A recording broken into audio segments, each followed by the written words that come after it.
अच्छा जी, ठीक है, ये रिकॉर्डिंग स्टार्ट हो गया। ठीक है सर। ठीक हो गया और बस बेस्ट है, तो ये रिकॉर्डिंग हो रही है। ठीक हो गया। अच्छा जी, तो अब हम जाएंगे जी, मैं आपको दिखाता हूँ ये सिस्टम जो आप देख रहे हैं। तो जैसे पीवीसीएस खोलेंगे आपने न्यू पे जाना है, अगर न्यू प्रोजेक्ट है और अगर वो पहले का एक प्रोजेक्ट। स्क्रीन शेयरिंग बंद हो चुकी है। अच्छा, स्क्रीन शेयरिंग बंद हो गई है, थोड़े से रुकिए, दोबारा स्क्रीन शेयर करते हैं।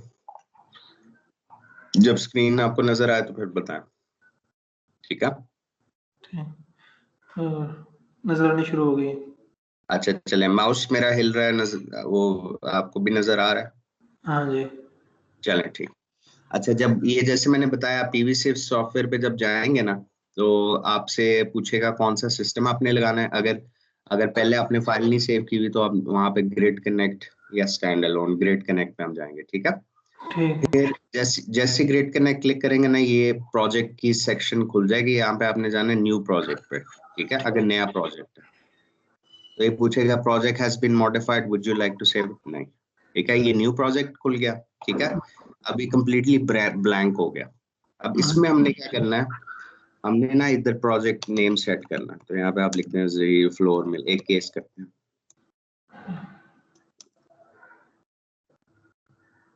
ठीक है। इसमें मैंने इसलिए लिखा था कि वो ये रियल केस नहीं है। अब ये पूछेगा डिफरेंट और माल मीट ऑफ, सबसे पहले ये पूछेगा कि आपकी ये साइट की डिटेल वगैरह दें, ठीक है। तो ठीक हम सबसे पहले इसके पैरामीटर सेट करेंगे, ठीक है। तो ठीक। पैरामीटर सेट करने के लिए ये प्लस का भी साइन है, ये भी साइन है, व्यू का भी है। तो ये टेक्निकली काफी चीजें हैं यहाँ पे ना। आपने बेसिकली सिलेक्ट करना है कि साइट के क्या होंगे, मतलब साइट कौन सी है, किधर है, क्या साइट है। यहाँ पे भी आपकी ऑब्वियसली कुछ प्री लोडेड साइट्स होंगी जिससे आप प्रैक्टिस कर सकते हैं, जिसमें डकर है, जिनीवा है, सिविल है, और ये वाली फाइल है, ठीक है। ये क्या करती है कि ये जो मीटरोलॉजिकल डेटा होता है ना सारा, उस साइट से रिलेटेड, वो डाउनलोड कर देती है। ठीक। तो वो पहले ही डाउनलोड कर देती है ताकि आपको हो। तो यहाँ पे आएगा जियोग्राफिकल, आप कोऑर्डिनेट सेट करें, ठीक है। तो ठीक। आप मैप्स पे चेक कर सकते हैं, लोकेलिटी आप यहाँ पे डिफाइन कर सकते हैं, ठीक है। अगर आपको ठीक। लोकेलिटी, वो लोकेलिटी का पता चल जाता है। आप जैसे अभी एक फ्लोर मिल रहा है, आपने अगर सर्च करना है तो गूगल पे, मैं आपको वैसे साइट का नाम बता दूंगा लेकिन बड़ा आसान होता है। अगर आपने लेट्स से देखना है कि पैकेजेस में हम सिस्टम लगा रहे हैं, ठीक है, तो पैकेजेस लाहौर की साइट क्या, तो गूगल करेंगे ना, यहाँ पे वो सारा बता देगा पैकेजेस मॉल लेट्स से जो है। तो यहाँ पे वो कोऑर्डिनेट्स उसके बता देगा, ठीक है। यहाँ पे हाँ एड्रेस बता देगा, address packages mall main वॉल्टन road Lahore Pakistan. इसको कॉपी करें और यहाँ पे एड्रेस का तो नहीं है, एक सेकंड ट्राई करते हैं। यहाँ पे नहीं, वॉल्टन रोड लाहौर। अच्छा यहाँ पे, अच्छा कोऑर्डिनेट्स शो मैप, मतलब मैप से ही सिलेक्ट करना पड़ेगा ना हमें। तो लाहौर देख लोकेलिटी, अभी लाहौर पे हमें लेके जा रहे हैं, ठीक है। तो आप इसको एक्सपैंड भी कर सकते हैं। लेट्स से कि एचसन कॉलेज में हम लगाना चाह रहे हैं, ठीक है। एचसन कॉलेज के उसने कोऑर्डिनेट देख लिए, यहाँ पे उसने बता दिया मियो गार्डन लोकेलिटी है, फिर ये लैटिट्यूड है, ये लॉन्गिट्यूड है, ये एलिवेशन है, ठीक है। सही। तो ये उसने सिलेक्ट कर दिया हमारे लिए, लेकिन मैं देख रहा हूँ कि यहाँ पे क्यों चेंज कर रहा है। एक सेकेंड रुकिए, देखते हैं इसको अपडेट करता है कि नहीं। सही नहीं तो होना चाहिए यहाँ पे, एक सेकेंड, टेबल ओपन एक्सपोर्ट, एक सेकेंड, इसको ना दोबारा से करते हैं। यहाँ पे आता तो है, यहाँ पे प्लस का साइन दबा के आना चाहिए। न्यू साइट, अच्छा ठीक है, न्यू साइट ये आ गई, ठीक है। ये मैं इसको ले गया लाहौर। अच्छा ये न्यू साइट हमने सबसे पहले न्यू साइट करनी है, ठीक है। लुकअप हमने तब करना है जब आपकी साइट पहले एडेड हो, ये न्यू साइट प्लस साइन आ जाएगा, और यहाँ पूछ लेगा एक्सेप्ट सिलेक्टेड पॉइंट, जहाँ अब ये अब हमने सेट कर दिया पॉइंट, ठीक है, मैप पे एक्सेप्ट सिलेक्टेड पॉइंट किया, फिर इसने खुद ही बना दिया site name, country, region, decimal, सारा कुछ उसने खुद बना दिया, ठीक है। आपने बस ठीक। फाइनली चेक करना है लैटिट्यूड लॉन्गिट्यूड जो है मैच हो रहा है, उसने कोई अपनी, उसके पास भी कोऑर्डिनेट्स होते हैं बट कभी कभार शायद मैच ना हो। फिर ये कहता है कि किस लाइब्रेरी से आपने करना है, ठीक है। इसमें 3 लाइब्रेरीज हैं जो दुनिया में बहुत पॉपुलर है, एक मीट्रियोनोम के नाम से है, एक नासा की लाइब्रेरी है, और एक पीवीजिस की है। ये अमेरिकन है, ये यूरोपियन है, और ये नहीं मुझे पता किसकी, ठीक है।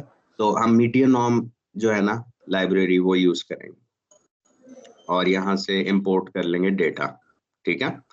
तो ठीक। ये सिस्टम ऑलरेडी कनेक्टेड है उनके मतलब सिस्टम के साथ, तो वो एक्सट्रैक्ट करता है बेसिकली सारा मीटियोलॉजिकल डेटा, पिछले पता नहीं कितने सालों की सनलाइट कितनी है, ये कितनी है, सारा कुछ। ठीक। तो अब इसने ना 1981 से 1999 की सोर्स यूज किया, बट ये एक मतलब पुराने सालों के भी यूज करता है, बट ऐसा कोई इतना इशू नहीं है उसमें, क्योंकि डेटा जो है इतनी ज्यादा नहीं चेंज होता है। इसमें वो बताता है कि डिफरेंट यूनिट्स हैं, रेडिएशन है kilowatt hour plus metre square में कितनी आपकी रेडिएशन हो रही है, फिर टेम्परेचर क्या है इस एरिया का जनरली, इस मतलब डिफरेंट एवरेज टेम्परेचर्स क्या होते हैं, विंड वेलोसिटी कितनी है, और ह्यूमिडिटी और इस तरह की चीजें, ठीक है। तो ठीक। आपने ओके दबा देना है जब ये आ जाएगा डेटा, और इसको सेव कर लेना। और अब आपने सेव करना है नए नाम से, इसका नाम होगा HSN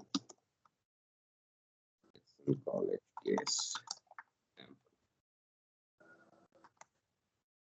ठीक है। तो इस नाम से आपने सेव कर लिया, और उसने बताया कि is now saved in the database, ठीक हो गया। तो उसने सही। सेव कर, फिर आपने ओके दबा दिया।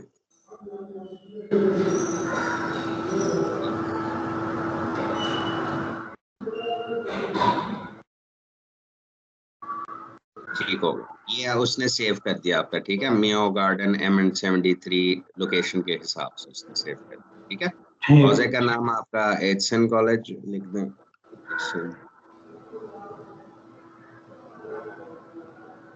कॉलेज। और अच्छा, उसके अलावा एक और भी आप कर सकते हैं, अगर आप न्यू साइट ऐड कर रहे हैं शुरू में, यहाँ पे एक या लोकेशन आप चूज कर सकते हैं इंटरेक्टिव मैप से, या यहाँ पे कोऑर्डिनेट्स भी अपडेट कर सकते हैं खुद ही, ठीक है। अगर आपको मैप पे नहीं कोई चीज मिल रही ना, तो जैसे मैंने बताया ना, आप जाएंगे बेसिकली, और कोऑर्डिनेट्स किसी भी जगह के देखने हो ना, किसी भी फैक्ट्री के, किसी भी लोकेशन के, तो देखते हैं जैसे टेक्सटाइल मिल लाहौर में कोई देखते हैं, जैसे कोऑर्डिनेट हम को मशहूर हो गए, ये हीरा टेक्सटाइल मिल आ गई, ठीक है। अगर हम इसमें लगा लें, हीरा टेक्सटाइल मिल पे आप गए, और यहाँ पे ना कोऑर्डिनेट्स वो दिखाता है, लेकिन अगर नहीं दिखा रहा ना, तो इस पे आप कर सकते हैं टेक्सटाइल मिल, लैटिट्यूड लॉन्गिट्यूड, ठीक है। ये मैप्स पे आ रहा है, लेकिन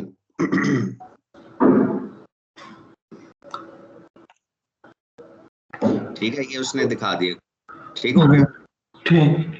आपने इसी को कॉपी करना है इस तरह 3.31.5 को, और ये आपने ले जाना इधर, और यहाँ पे लैटिट्यूड जो होता है ना हमेशा नॉर्थ वगैरह में होता है, ये इसने लिखा हुआ है नॉर्थ में और साउथ में होता है, और जो लॉन्गिट्यूड होता है वो ईस्ट वेस्ट होता है। क्योंकि हम पाकिस्तान में रहते हैं तो हमेशा आपको ये दोनों ज्यादा दिखाएगा, नॉर्थ ऑफ इक्वेटर और ईस्ट ऑफ जो सेंट्रल मैरीटाइम है वहां से, तो नॉर्थ ईस्ट की ज्यादा कोऑर्डिनेट्स होंगे आपके, ठीक है। तो बस सही। ये आपने सही तरह केयरफुली पुट करना है, और जब आप केयरफुली पुट करेंगे ना, फिर वो मैप पे आपको दिखा देगा कौन सा कोऑर्डिनेट है, ठीक है। तो ठीक। हाँ, फिर एक और चीज जो वो करता है ना, मैं आपको एक और इंटरेस्टिंग चीज बताता हूँ कि अगर आपने मजीद और देखना है, तो यहाँ पे जैसे हमने मेयो गार्डन वाला सेव किया हुआ है, तो ये आपको डिफरेंट किस्म के ग्राफ्स भी दिखा सकता है कि कितनी सूरज आता है, कितना ये और वो, मतलब आपको पूरा मीटरलॉजिकल डेटा मिल जाएगा यहाँ से, ठीक है। ठीक। चलो, एक दफा आपकी हो गई ना save, Yes. It's in college sample. Okay.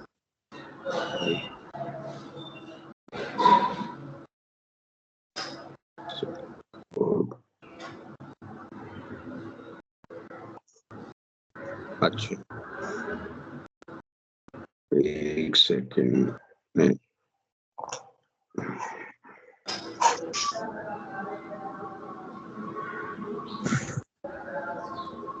सब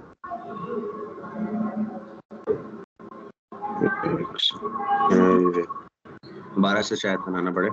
अच्छा, ये मैंने आपको बताया था, चलिए इसका बना लेते हैं जो मेरा टेक्सटाइल का 31.57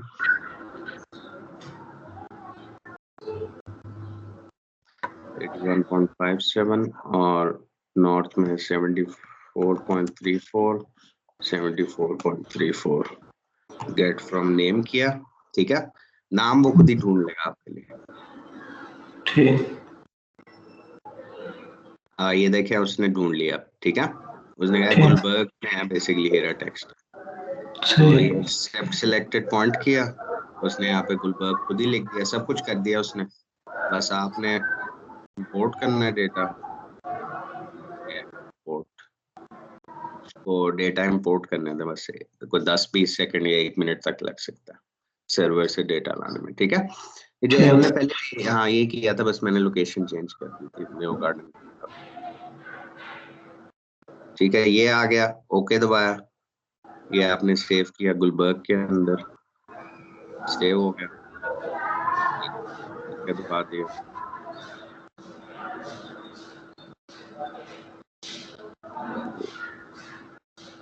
ठीक, ये आ गई आपकी लोकेशन, ठीक है। हाँ जी। हाँ, गुलबर्ग। प्रोजेक्ट नेम यहाँ पे आप लिखते हैं मतलब हीरा टेक्सटाइल, ठीक है।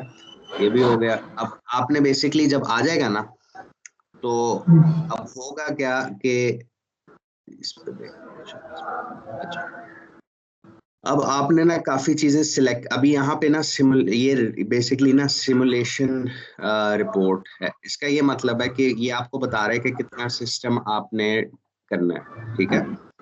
तो सबसे पहले आपने ये फील्ड्स जो है ना, जो ग्रीन, ये लाइट ग्रीन है, इनको ग्रीन में फुल कंप्लीट करेंगे ना, तो आपके पूरे हो जाएंगे बेसिकली सारे सिस्टम के जो रिक्वायरमेंट्स हैं। सबसे पहला रिक्वायरमेंट, मेन पैरामीटर जो आपने चेक करना है ना, वो है ओरिएंटेशन। ओरिएंटेशन में बेसिकली ना वो आपको बताएगा कि क्या किस तरह ओरिएंटेशन आप कर रहे हैं, ठीक है।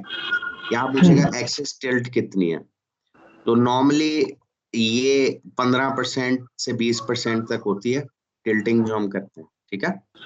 आपके सिस्टम की वो थोड़ी सी हम टिल्ट रखते हैं ताकि बेसिकली जो मैक्सिमाइज कर सके सूरज की पोजीशन, ठीक है।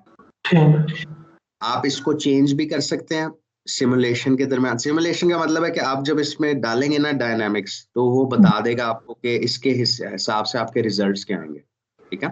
ठीक, तो हाँ, तो बाकी इसमें आप एक्स टिल्ट भी कर सकते हैं, नॉर्मली 15-20% टिल्टेड होती है। आपने ओके दबाया, उसने बताया प्लीज करेक्ट द शेडिंग और अपडेट द ओरिएंटेशन। अब शेडिंग कंडीशन जो है वो हमारे यहाँ पे है नो शेडिंग। नॉर्मली जब हम सिस्टम इंस्टॉल करते हैं ना, तो हम एक हिस्सा देखते हैं उस जगह पे, लोकेशन पे जहाँ पे शेड ना हो, ठीक है। क्योंकि अगर शेड होगा तो फिर आपकी प्रोडक्शन कम होगी ना, क्योंकि आधा टाइम तो आपका सिस्टम नहीं चल रहा होगा। तो नो शेडिंग कंडीशंस हम बेसिकली करते हैं, ठीक है। तो आपने ओरिएंटेशन सेट कर ली, आपने शेडिंग कंडीशन कह दिया कि नहीं है, ठीक है। फिर आप सिस्टम पे गए, यहाँ पे टाइम लगता है सबसे ज्यादा। यहाँ पे आपको बहुत ज्यादा कोऑर्डिनेशन करनी पड़ेगी हमसे, और फिर उसके बाद क्या नाम है, बाबर साहब से, ठीक है। यहाँ पे क्या होता है कि आप सेट करते हैं कि आपका सिस्टम का साइज क्या है, ठीक है। तो ये साइज आपको पहले बता दिया जाएगा। फॉर एग्जाम्पल, आपको 2 तरीके हैं इसके करने के। या ये है कि जब साइट विजिटेशन हो ना, तो पता चल जाए कि कितने बाय कितने की जगह, कितनी स्पेस उनके पास अवेलेबल है, ठीक है। या दूसरा होता है कि आपको सिस्टम साइज का पता है कि उनकी रिक्वायरमेंट जो है वो है तकरीबन 100 किलोवाट के सिस्टम पे, ठीक है। ठीक। तो आपने 100 किलोवाट का सिस्टम चेक किया, उसने बता दिया कि बेसिकली आपको कितने स्क्वायर मीटर चाहिए, लेकिन अभी आपने इस वैल्यू को ट्रस्ट नहीं करना। उसका रीजन ये है कि अभी आपने डाला ही नहीं कि कौन सा आपने सोलर पैनल या सिस्टम रखना है, तो उसको कैसे पता है कितना एरिया चाहिए होगा, ठीक है। सो इसीलिए अगला हम क्या करेंगे, एक दफा जब आप सिस्टम साइज बताएंगे डाल देंगे ना, वो आपको बताएगा कि आपने कौन सा पीवी, वो आपसे पूछेगा कि कौन सा पीवी मॉड्यूल लगाना है और कौन सा इन्वर्टर लगाना है, ठीक है। और सही। अरेज किस तरह डिजाइन करनी है, ये वाला पार्ट जो है ना, डिजाइनिंग द अरे, ये आप क्लोजली काम करेंगे बाबर भाई के साथ, ठीक है। हाँ जी। और मॉड्यूल और इन्वर्टर के लिए मैं आपको इन्फॉर्मेशन दूंगा, या मकसूद साहब बताएंगे, हम आपको इन्फॉर्म करेंगे कौन से मॉड्यूल्स हमने लगा, ठीक है। अब हम ठीक। एक सिलेक्ट कर लेते हैं, आपको एक केस दिखा देता हूँ। हम नॉर्मली 2-3 किस्म के मॉड्यूल लगाते हैं। एक BMY का मॉड्यूल है, ठीक है। और दूसरा मॉड्यूल जो आपने सन लाइफ BMY जो पेशावर में देखा, दूसरा मॉड्यूल हाँ जो जी। है वो है जो हम लगा रहे थे वो कनेडियन सोलर था, ठीक है। हाँ। हम 3-4 किस्म के मॉड्यूल्स लगाते हैं, उसमें कनेडियन सोलर है, जिस आप स्क्रीन में भी देख रहे होंगे, Canadian Solar Inc, Longi, Jinko और BMY, 4 मतलब मॉड्यूल्स हैं जो हम लगाते हैं नॉर्मली डिफरेंट केसेस में, ठीक है। इस केस में ठीक। हम लेते हैं, हम आपको मैं आपके पास आया, मैंने कहा 100 किलोवाट का सिस्टम आप डिजाइन करके दें मुझे। कनेडियन सोलर मैंने लगाना है पैनल, और इन्वर्टर मैंने हुआवे का लगाना है, ठीक है। ठीक।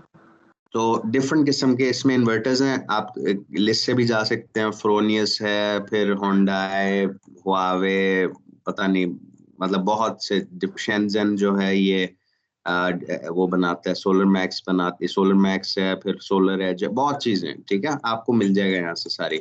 हम जो इन्वर्टर ज्यादा लगा रहे हैं अभी वो है सोलिस का, और ठीक है, और आगे हुआवे के बेसिकली हम लगाएंगे। सोफार आ गया, आप देखेंगे इधर सोलिस।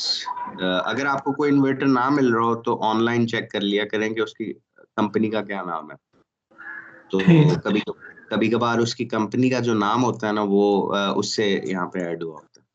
बट लेट्स से कि हम यहाँ पे हम लगाते हैं हुआवे, ठीक है, तो हुआवे ठीक। के साथ डिजाइन कर रहे हैं, तो ये आ गया हुआवे टेक्नोलॉजीज, ठीक है। अब हमने ठीक। कनेडियन सोलर इंक पे हमने पैनल चेक करना है। अब पैनल हम अभी जो ऑफर कर रहे हैं ना, वो कर रहे हैं 440 सीरीज, ठीक है। तो ठीक। 440 वॉट का पैनल होगा। यहाँ पे आप देख लें कौन सा पैनल है।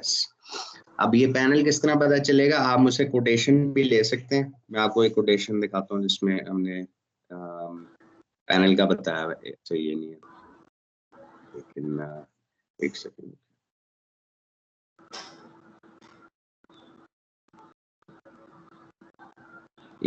ये कोट है हमारा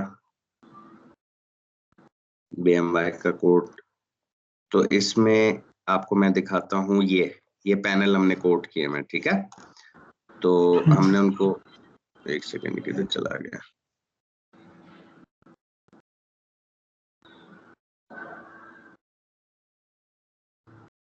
एक सेकंड, ओके। अच्छा इसलिए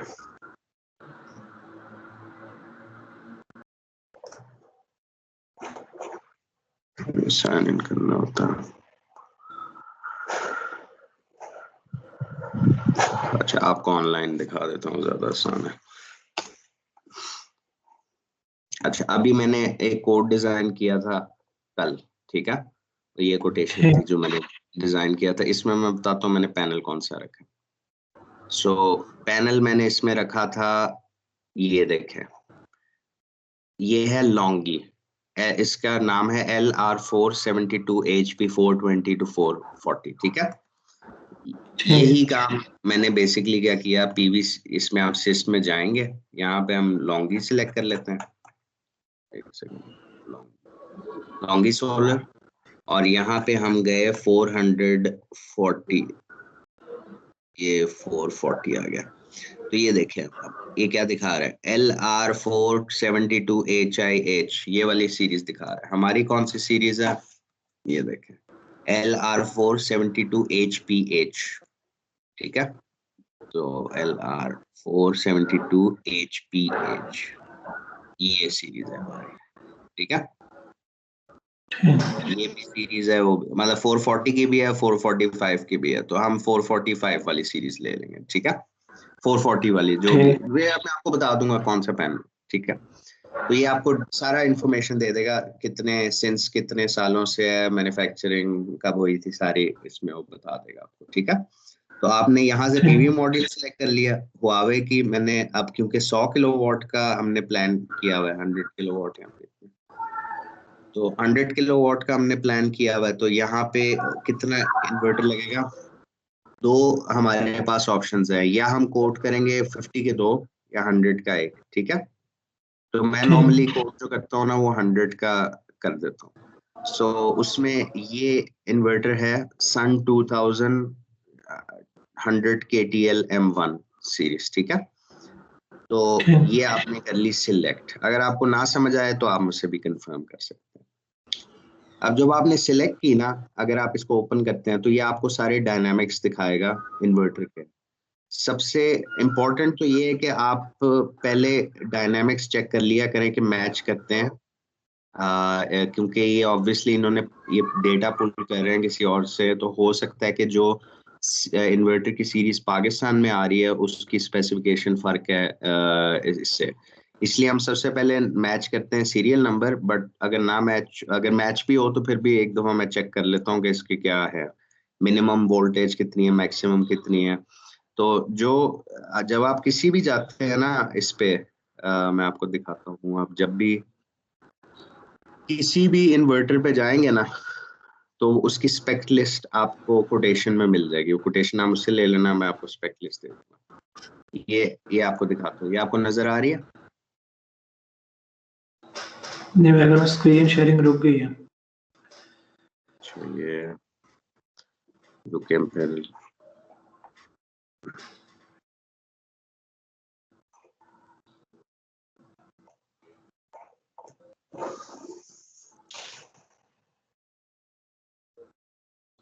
अच्छा अब आ रही है।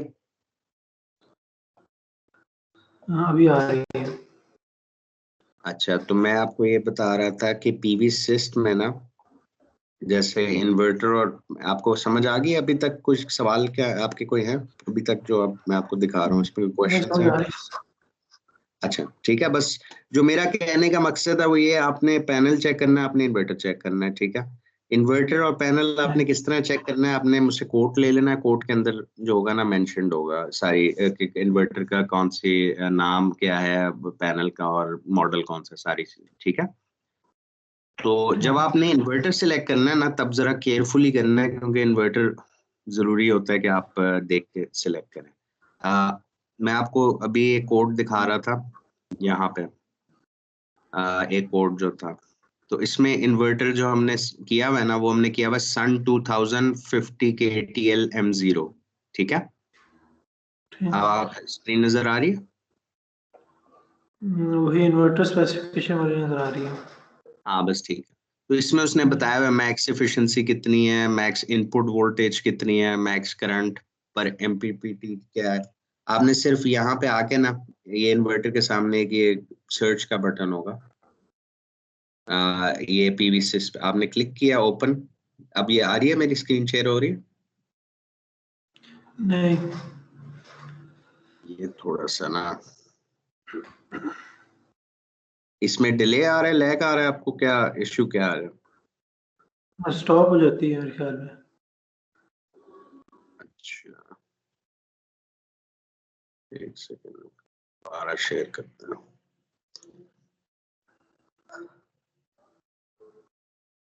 अच्छा अब आ रही है। हाँ जी। अच्छा, ये मैं पीवी सिस्ट पे जब गया हूँ ना, जब आपको मैंने बताया था कि आपने पीवी सिस्ट में जब सिस्टम वाले सेक्शन पे क्लिक करेंगे तो वो ये आपको ना पेज खोल देगा, जिसमें वो कहेगा कि इन्वर्टर बताएं, मॉड्यूल बताएं और नंबर ऑफ रेज बताएं। तो इसमें आपने इन्वर्टर डाला, पहले पैनल डाले, फिर इन्वर्टर डाला। इन्वर्टर मैंने सिलेक्ट किया है 50 किलोवाट के 2 इन्वर्टर, और पैनल्स मैंने सिलेक्ट किए हैं 100 किलोवाट के 440 सीरीज, ठीक है, लॉन्गी। ठीक। सेकंड, ओके, ऑप्टिमाइजर क्या होता है? नहीं, ये जरूरत क्या, ठीक होगा। तो अब जी, आपने जब इन्वर्टर सिलेक्ट किया ना हुआवे का, तो उसमें सबसे इम्पोर्टेंट चीज जो मैच करने वाली होती है ना, वो होती है नंबर ऑफ एमपीपीटी इनपुट्स। ठीक है, कितनी है एमपीपीटी? आपको सही। पता है ना एमपीपी क्या होते हैं, जहां पे स्ट्रिंग्स लगती हैं हाँ इन्वर्टर जी। के अंदर। तो वो कितनी स्ट्रिंग्स जो हैं लग सकती हैं। तो जब आप ये हर इन्वर्टर में ना डिफरेंट नंबर ऑफ एमपीपीटीज होते हैं। जब हुआवे का 50 किलोवाट का जो इन्वर्टर है ना, उसमें होती हैं 6 एमपीपीटीज, ठीक है। और ये आपको ठीक। स्पेसिफिकेशन लिस्ट से भी मिल जाएगा। जो जो कोटेशन के अंदर एक स्पेक शीट होती है ना, जो मैं आपको दिखा रहा था, उसके ऊपर लिखा होता है नंबर ऑफ एमपीपीटीज कितने। तो आपने बस इंश्योर ठीक। करना है कि जो operating voltage, input maximum voltage और नंबर ऑफ एमपीपीटीज मैच करते हैं, ठीक है। तो ठीक। यहाँ पे आप देख रहे होंगे कि मैच नहीं कर रहे हैं। यहाँ पे लिखा हुआ है कि 6 एमपीपीटीज है, लेकिन यहाँ पे 9 लिखा हुआ है, तो इसको आपने 6 बनाना। अब देखें, अब 6 और 6 मैच हो गए, ठीक है। ठीक। तो अब वो बता रहा है कि इन्वर्टर पावर यूज जो है 50 किलोवाट। इसका मतलब है अब एडजस्ट हो गया इसके इन्वर्टर की जो एक्चुअल डिजाइन, मतलब जो डिजाइंड इन्वर्टर है और जो स्पेसिफिकेशन यहाँ पे लिखी हुई है वो मैच हो गई। 6 एमपीपीटीज हैं। 6 एमपीपीटीज इन्वर्टर की हैं। 200 से 1000 तक का वेरिएबल है इसमें ऑपरेटिंग वोल्टेज, और मैक्सिमम वोल्टेज 1100, और 50 किलोवाट का इन्वर्टर। तो जब ये हो जाती है ना, तब आपने इन्वर्टर और मॉड्यूल्स आपने मैच कर लिए, ठीक है। सही। यहाँ तक समझ आ गई आपको? हाँ जी।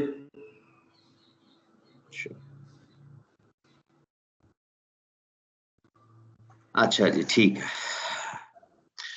तो अब ये है कि अब वो जो दिखा रहा है ना, वो कह रहा है कि अब जब नेक्स्ट होता है कि आप डिजाइन करते हैं कि स्ट्रिंग्स किस तरह और मॉड्यूल्स किस तरह लगेंगे, ठीक है।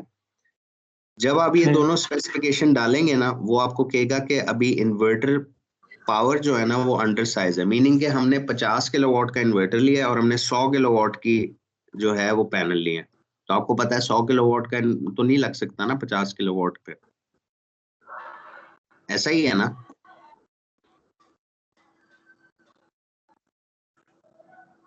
आवाज आ रही है आपको?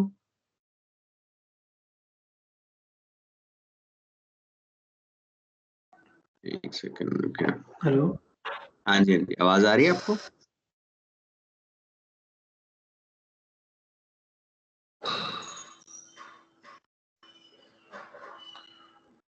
जी, आवाज आ रही है आपको?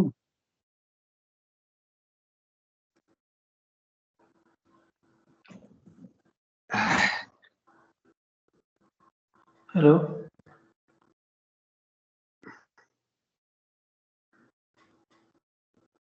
आवाज आ रही है आपको तलहा? हाँ जी, अब आ रही है। हाँ, अपना कैमरा ऑफ कर देना। आप बैंडविड्थ ऐसी यूज कर रहे हैं, कैमरे की जरूरत नहीं है। ठीक।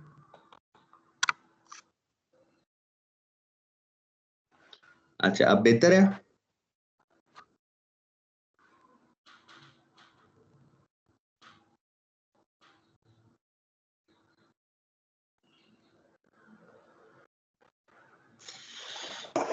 अच्छा, एक काम, आपको आवाज आ रही है? हेलो? हाँ जी, अब आ रही है। अच्छा, चलें, अगर इस तरह हो जाए करें ना कि, तो एक काम किया करें, वाईफाई ऑफ करके ऑन कर लिया करें, ठीक है। ठीक है। हाँ, मतलब अपने कंप्यूटर में वो वाईफाई ऑफ ऑन करके एक दो बार रिकनेक्ट कर लिया करें, तो बेहतर हो जाता है इंटरनेट कनेक्शन। ठीक। अच्छा, चले, मैं दोबारा स्क्रीन शेयर कर रहा हूँ, देखते हैं कि आपको आ रही है कि नहीं। जब आप स्क्रीन देखें तो मुझे बताएं।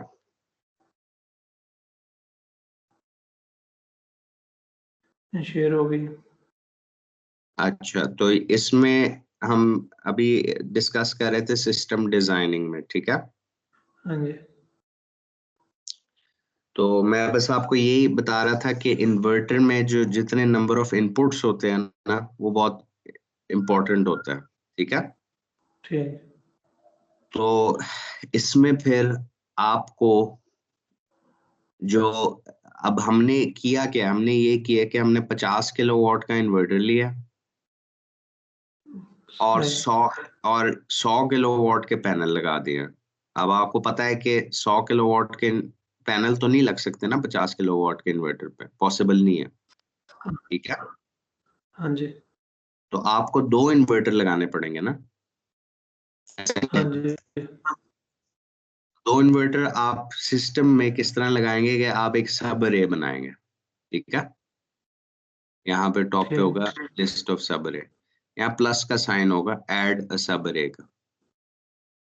तो आपकी एक अरे ठीक। होगी, उसमें एक सब अरे आ जाएगी, ठीक है। ठीक।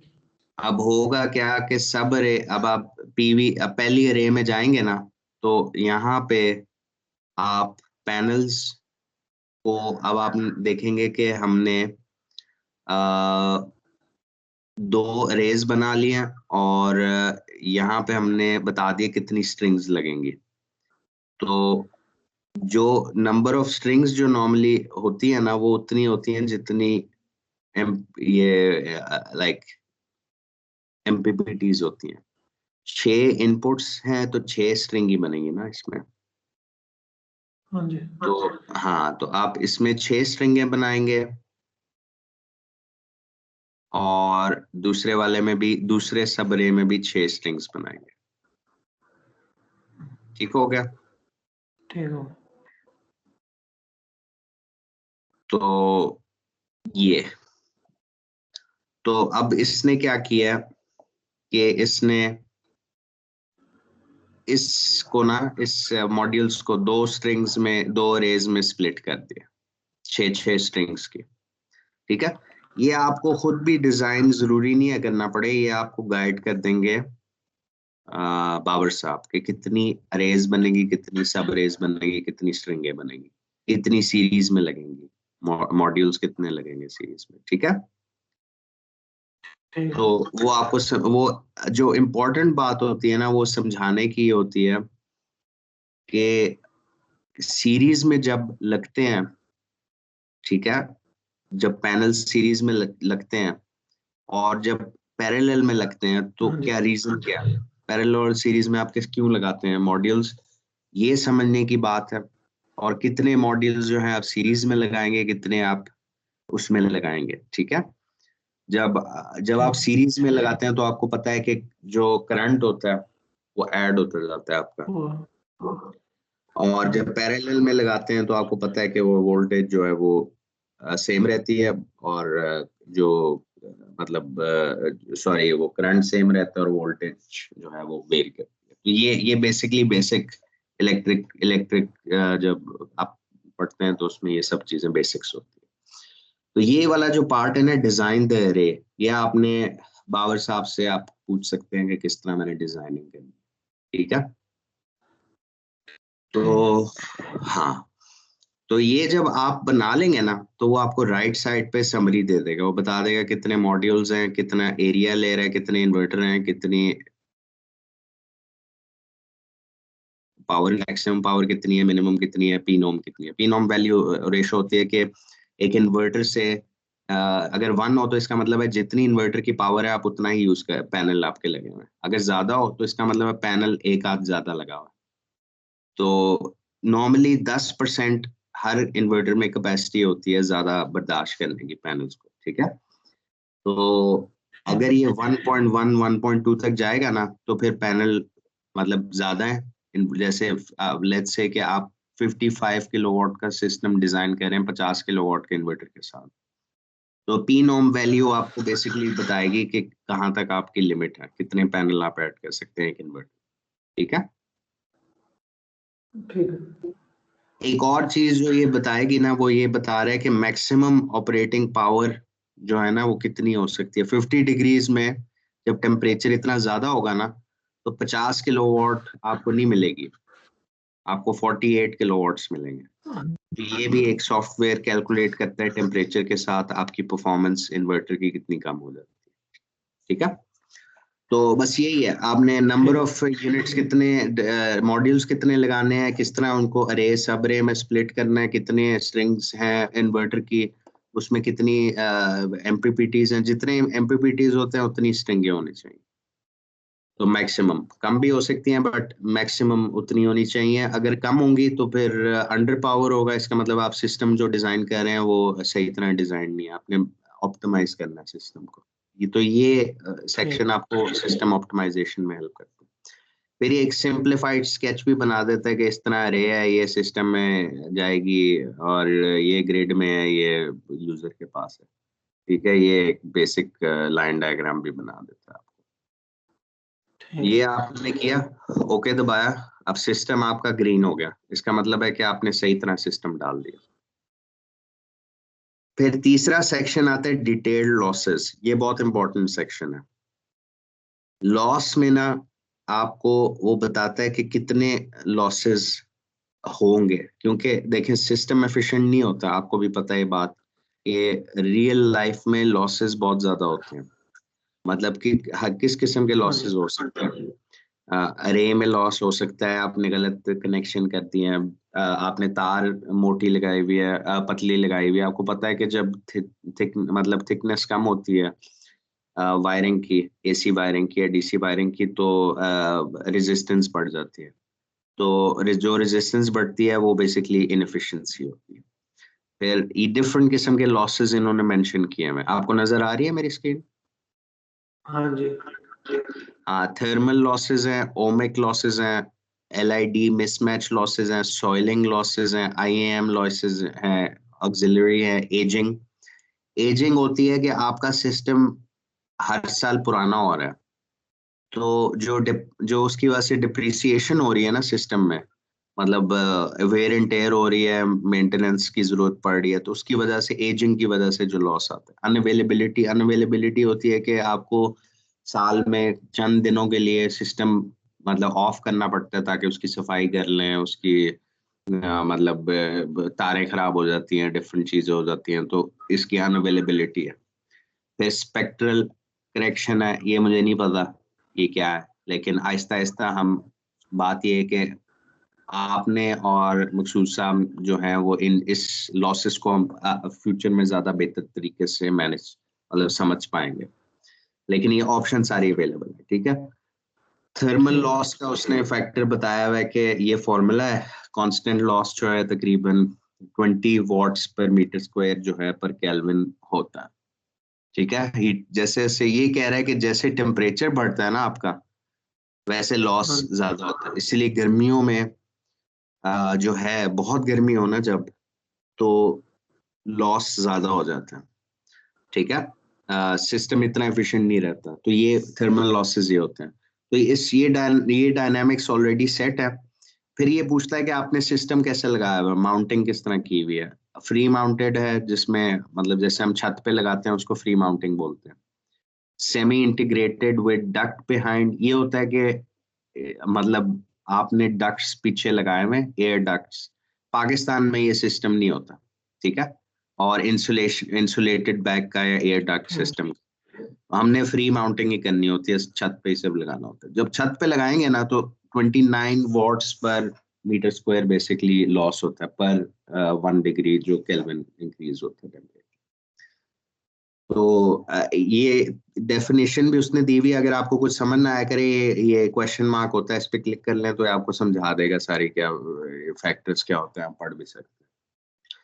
फिर NOCT इक्विवेलेंट फैक्टर होता है, ये होता है नॉमिनल टेम्परेचर क्या है। नॉमिनल टेम्परेचर जो होता है ना वो 25 डिग्री होता है। ठीक है, 25 डिग्री में जो सिस्टम होता है ना वो सबसे ज्यादा एफिशिएंट चलता है। 20 डिग्री, सॉरी यहाँ पे 20 लिखा हुआ है, ये पैनल के लिहाज से डिपेंड करता है। तो 20 डिग्रीज जो है, और ये पैनल ये जो ऑप्टिमल कंडीशंस होती है ना, ये स्पेसिफिकेशन जो पैनल की होती है ना, जो कोटेशन में होती है उसमें भी बताया होता है कि कंडीशंस क्या है, नॉमिनल ऑपरेटिंग टेम्परेचर क्या है। नॉर्मली आपको कुछ छेड़ने की जरूरत नहीं है, वो ऑलरेडी से प्री सेट होता है 20 डिग्री पे जो भी उसकी होती है। तो ये कह रहा है कि नॉमिनल कंडीशन ये है कि 20 डिग्रीज है, 1 मीटर पर सेकेंड हवा चल रही है, और जो जी वैल्यू है वो 800 वॉट्स पर मीटर स्क्वायर है। ये ऑलरेडी सेट हुआ होता है ओपन सर्किट। तो ये सिर्फ वैसे समझने की बात है, मतलब देखने की बात है कि इसमें कुछ चेंजेस नहीं आपने करने। तो इस पेज पे थर्मल पैरामीटर में आपको कुछ चेंज करने की जरूरत नहीं है, बट आपको बस ये सिलेक्ट करने की जरूरत है कि हम फ्री माउंटिंग कर रहे हैं। ठीक है। ठीक ठीक। फिर ओमिक लॉसेस हैं, ये आप मकसूद साहब से के साथ बैठ के कैलकुलेट या समझ लें कि क्या होता है। ठीक है। इसमें होता है कि वायरिंग की रेजिस्टेंस होती है। ठीक है। तो लॉस फ्रैक्शन एसटीसी, एसटीसी होता है बेसिकली स्टैंडर्ड टेम्परेचर जो होता है। ठीक है। 25 डिग्री का टेम्परेचर स्टैंडर्ड होता है, और ऑप्टिमल होता है 20 डिग्री। ठीक है। जो स्टैंडर्ड मतलब के जो आम कंडीशन होंगे वो 25 से 30 डिग्री बाहर का टेम्परेचर होगा। तो लॉस जो फ्रैक्शन हो रहा है ना, वो 8% डिफॉल्ट सेट हुआ हुआ है। ये आप मकसूद साहब के साथ डिस्कस कर सकते हैं कि ओमिक लॉसेस को हम बेहतर प्रिसाइसली कैलकुलेट किस तरह कर सकते हैं। दूसरा ये आप भी पूछ सकते हैं उनसे कि वोल्टेज ड्रॉप जो है, जो सीरीज में जब लगाते हैं ना सारे पैनल, तो कितना होता है। तो आप इसको डिफॉल्ट, बाय डिफॉल्ट जो है वो 0.7 वोल्ट जो है वो ड्रॉप हो जाता है हर उसका पैनल का, जब आप सीरीज में लगाते हैं। जितने ज्यादा लगाते जाएंगे उतना वोल्टेज ड्रॉप, सही। ठीक है, जो लॉस बढ़ता जाता है। तो ये आपने सिलेक्ट किए डिफॉल्ट पे। अगर आपको पता है कि कितनी रेजिस्टेंस है, वो आप कैलकुलेट भी कर सकते हैं। वो आपको फॉर्मूला तो पता है ना, V is equal to I R जो भी होता है।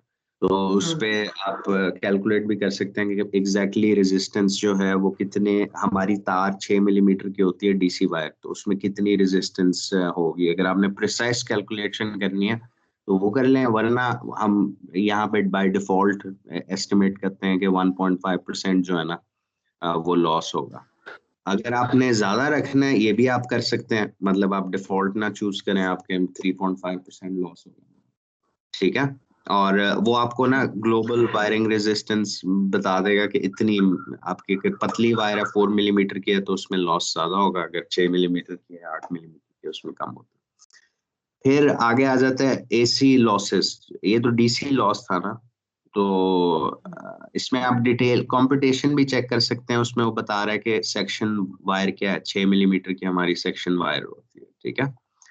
तो आपने ये चेक किया तो वो आपको ये बता सकता है कि किस तरह 6 पैरेलल स्ट्रिंग, मतलब ये अगर आपने बहुत ही डिटेल में जाना है तो आप, ये सॉफ्टवेयर ऐसा है कि आपको बहुत ज्यादा डिटेल में भी लेके जा सकता है।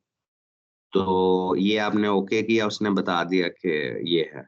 फिर ये एसी डीसी वाली साइड से, तो इस पे मैं आपको कहूंगा कि होमवर्क करें खुशबू साहब के साथ, उनसे उनसे कहें कि हम ओमेक लॉसेस बेहतर तरीके से प्रोडिक्ट किस तरह कर सकते हैं। ठीक है। ठीक। हाँ। तो ये, क्योंकि आप जितना अच्छा लॉस एस्टिमेट करेंगे ना उतना प्रिसाइज आपकी कैलकुलेशन होगी। तो ये चीजें आप टाइम के साथ आप सीखें और देखेंगे क्या है।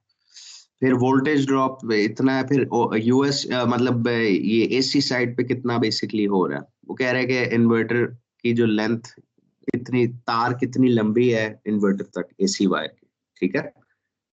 तो ऑब्वियस सी ठीक। बात है कि अगर ग्रिड से एसी आ रही है और 4 मतलब 45 मीटर का फर्क है उसमें, 45 मीटर की है, तो लॉस जो है वो उसके हिसाब से होगा। तो आप कैलकुलेट कर सकते हैं लेंथ से भी, और या आप एक बेसिक एस्टिमेट लगा सकते हैं कि 3% लॉस जो होगा ना वो एसी की वजह से होगा। ये भी वो है जो आप मकसूद साहब से डिस्कस कर सकते हैं।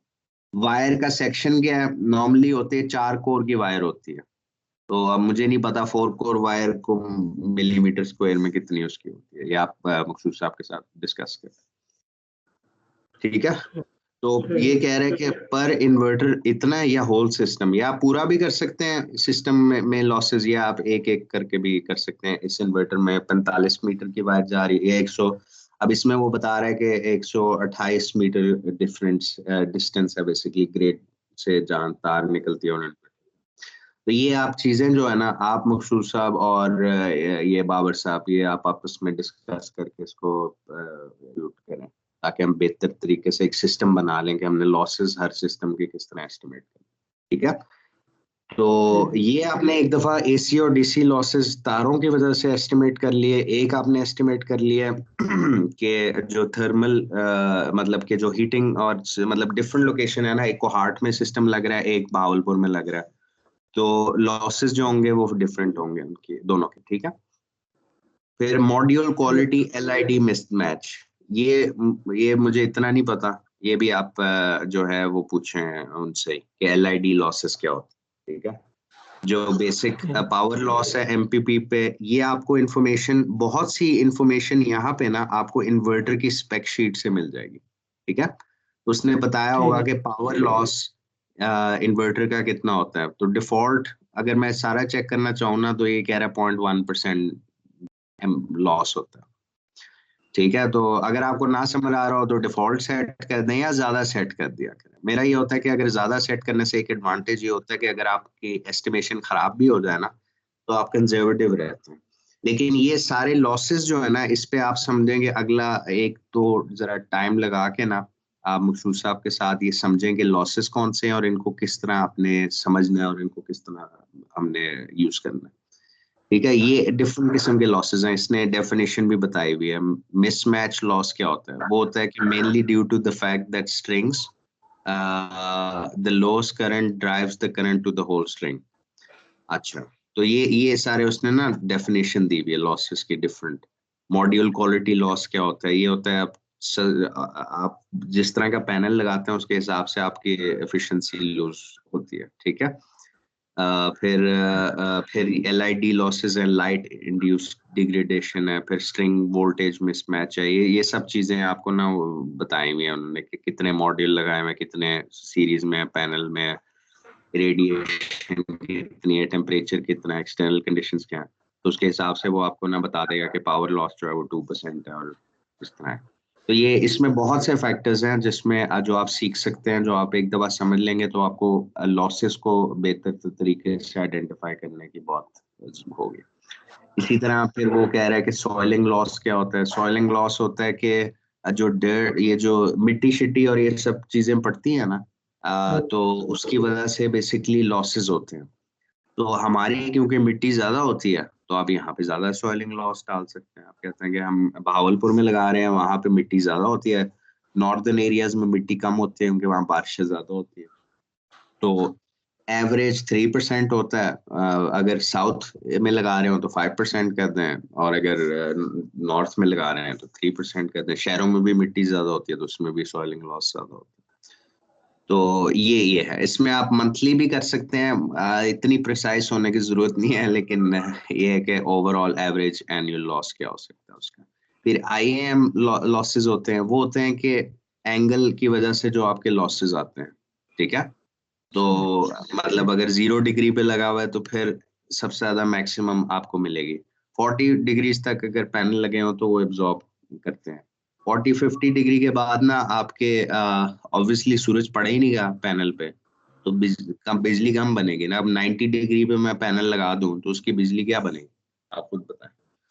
वो ये ही है बेसिकली। तो इसमें इंसिडेंट एंगल जो है वो डिफरेंट तरीके से कैलकुलेट करते हैं। ये एक प्रिंसिपल है एशरे। तो इसके एशरे मॉडल, डिफरेंट मॉडल हैं, फ्रेजनल मॉडल है, आप पढ़ सकते हैं इसके बारे में।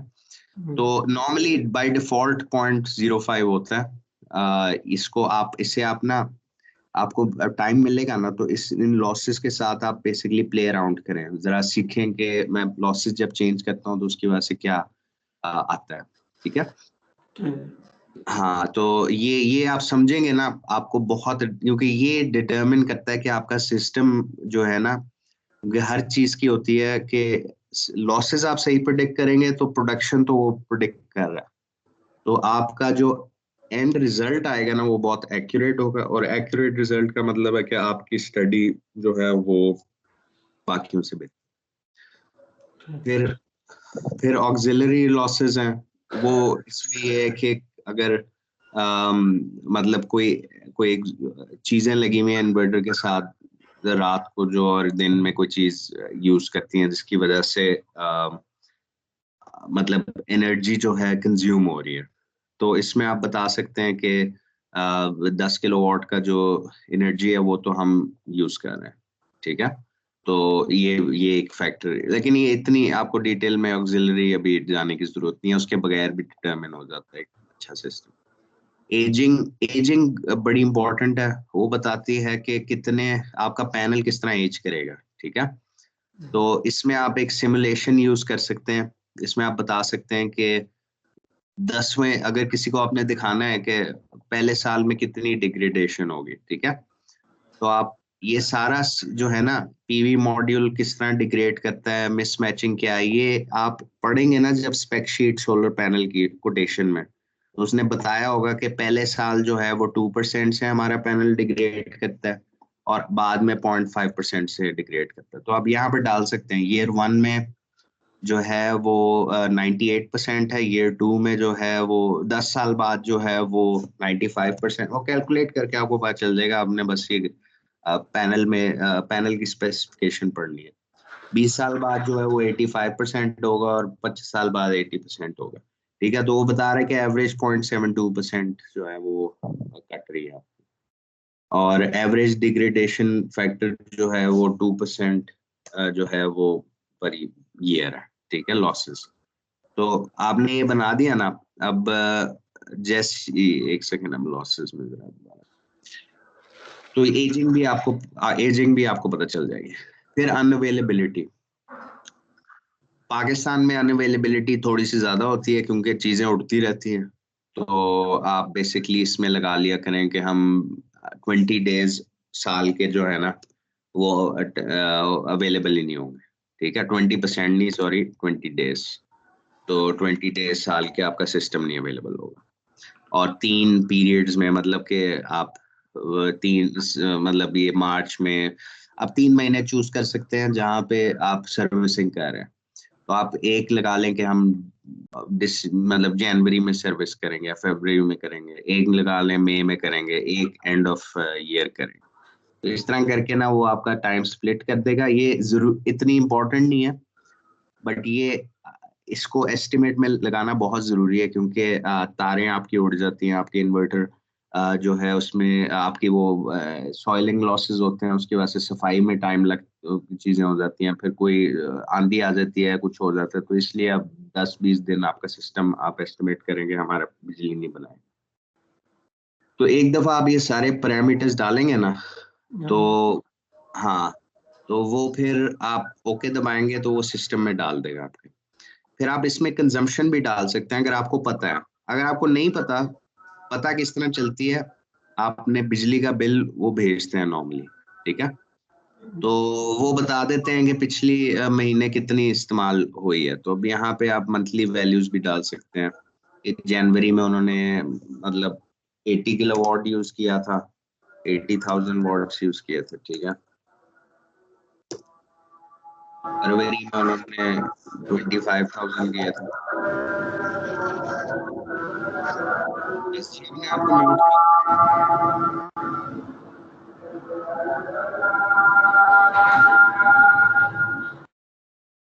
अच्छा चलो, आवाज आ रही है वैसे मेरी हाँ अभी? जी। हाँ, म्यूट कहते हैं वो अजान काफी ज्यादा आवाज।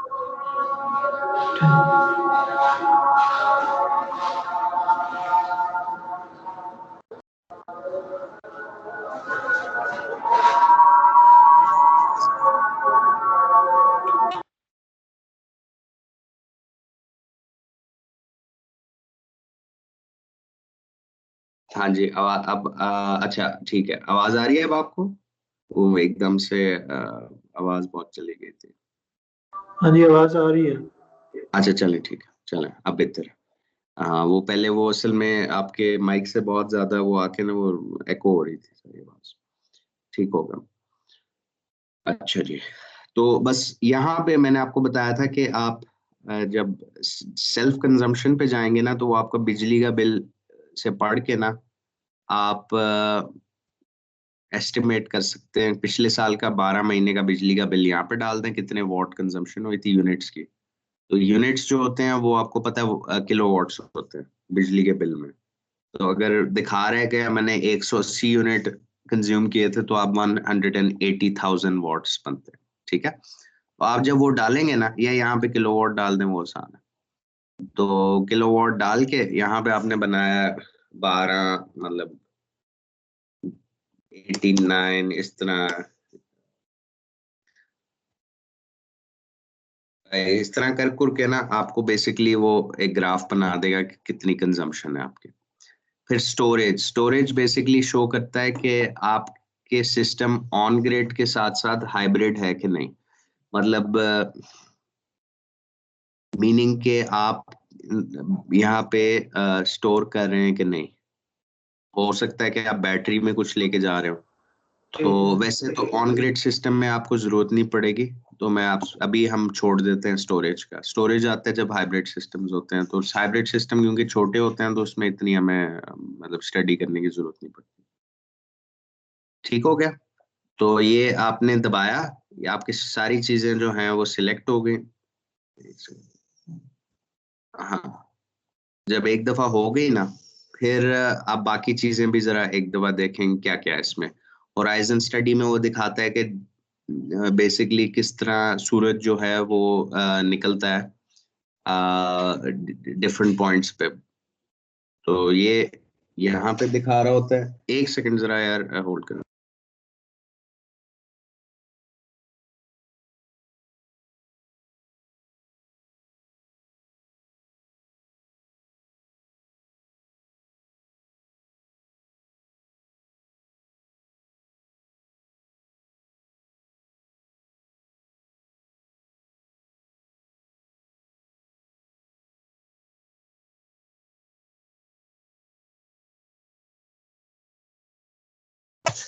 हाँ जी। अच्छा, ये आवाज आ रही है आपको? हाँ जी, आ रही है। अच्छा, चलें बस एक सेकंड जरा रुके, और लोग आए हैं कुछ, मैं इनको जरा।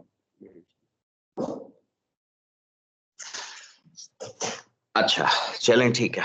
तो इसमें अब जो करना है ना, वो ये है कि एक दफा आप सारे फैक्टर्स जो है ना, मेन पैरामीटर्स आपने फिल कर लिए ना, तो आप सिमुलेशन रन कर सकते हैं। बट बेहतर ये है कि और भी चीजें जो हैं उनको भी देख लें कि कोई ऐसी चीज है यहाँ पे जो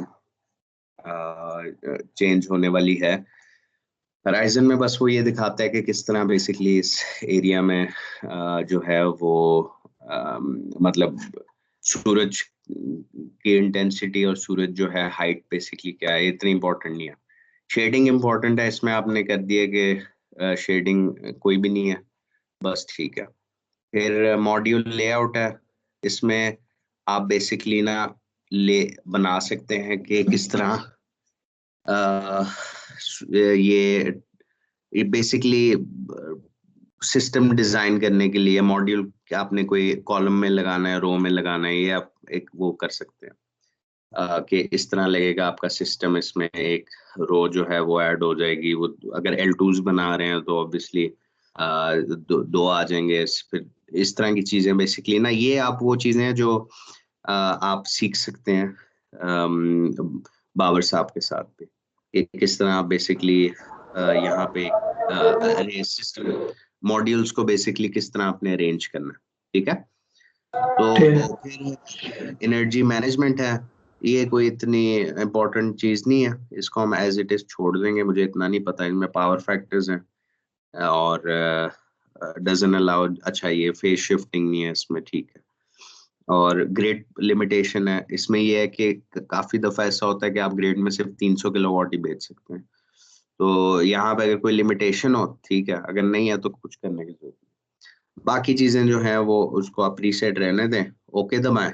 जब ये सारे सिस्टम आपके ग्रीन हो जाएंगे ना, तो यहाँ पे एक आज सिमुलेशन का आ जाएगा, यहाँ पे ऊपर भी आ जाएगा रेडी फॉर सिमुलेशन। आपने बटन दबा दिया रन सिमुलेशन का, ठीक है। तो जब आप रन सिमुलेशन करेंगे ना, अब ये आपके सिस्टम की एक सिस्टम सिमुलेशन बना। तो अब इसने बना दिया आपका सारा सिस्टम। इसने कहा है कि परफॉर्मेंस जो सिस्टम की होगी वो 76% होगी, इतने सिस्टम लॉसेस होंगे, इतने रे लॉसेस हैं, इतनी प्रोडक्शन है, और 173 मेगावाट आवर पर ईयर बनेगा। ठीक है। अच्छा, अब इसमें जो समझने वाली चीज ये है कि एक्चुअली में कभी भी 173 मेगावाट आवर पर ईयर नहीं बनते। ठीक है, ये कितने बनते हैं अभी कैलकुलेट करके देखते हैं कितने बनते हैं। तकरीबन 100 किलोवाट से ना 100 किलोवाट से 100 इंटू 3.84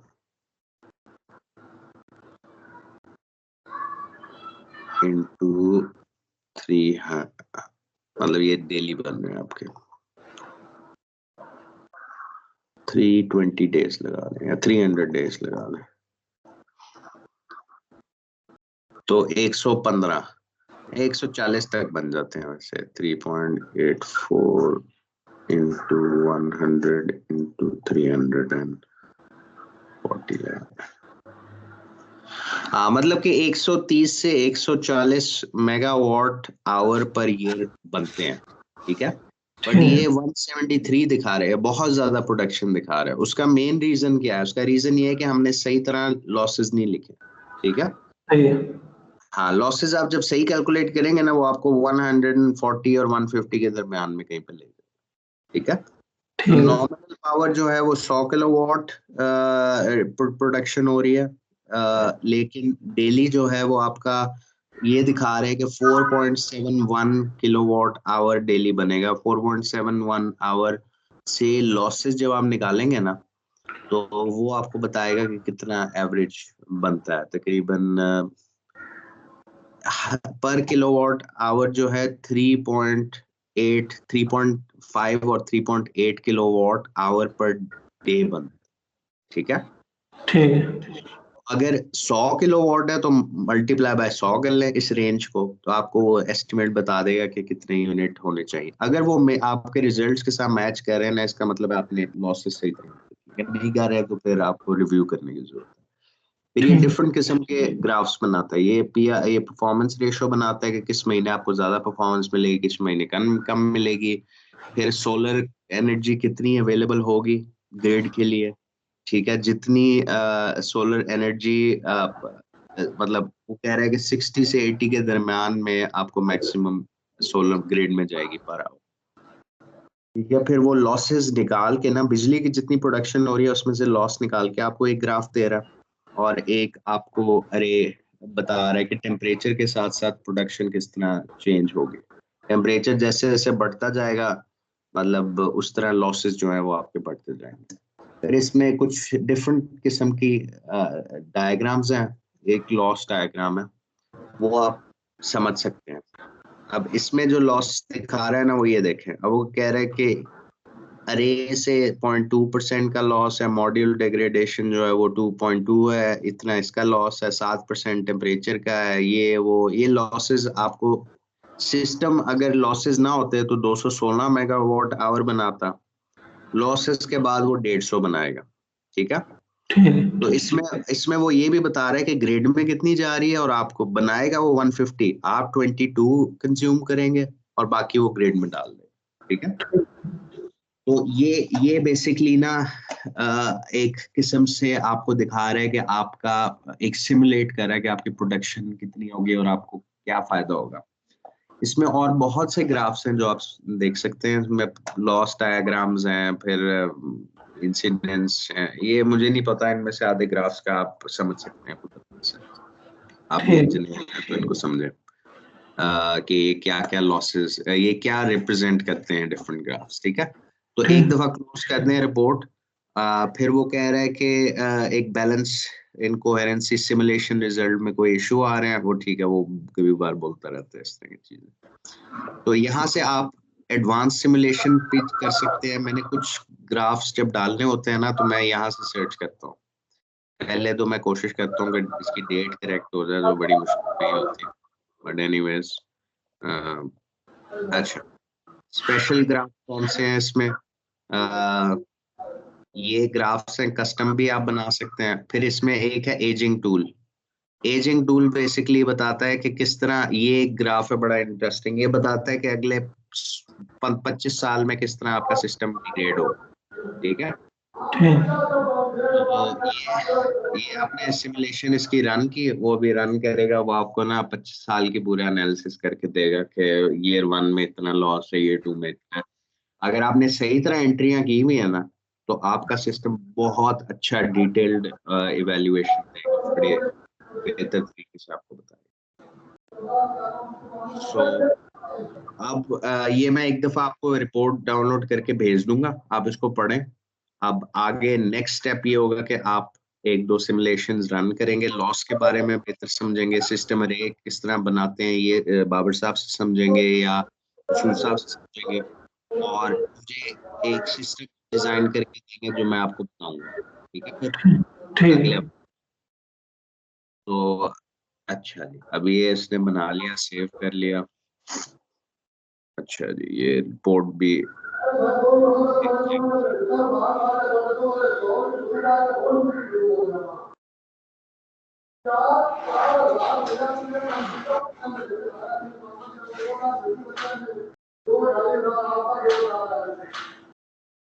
अच्छा, ये रिपोर्ट, ये एडिशनल ग्राफ्स एजिंग समरी की रिपोर्ट बता रहा है। अच्छा जी, ये रिपोर्ट आ रहा है।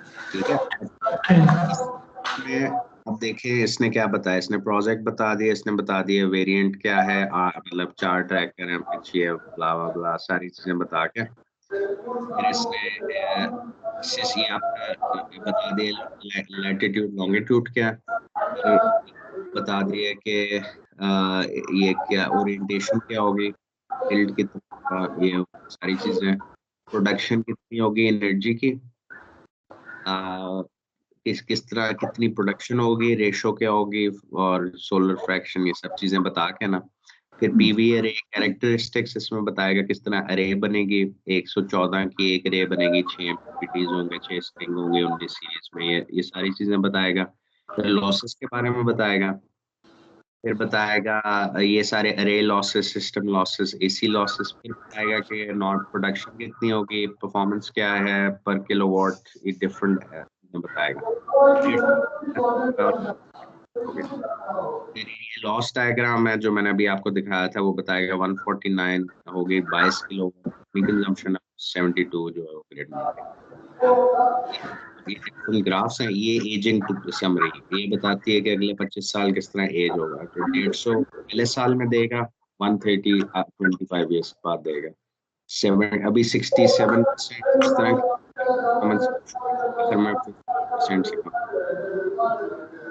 फिर ये आपको बता देगा कि पर ये लॉसेस कितने हो रहे हैं, एंड में 15% तक आपका सिस्टम यूज कर लेगा।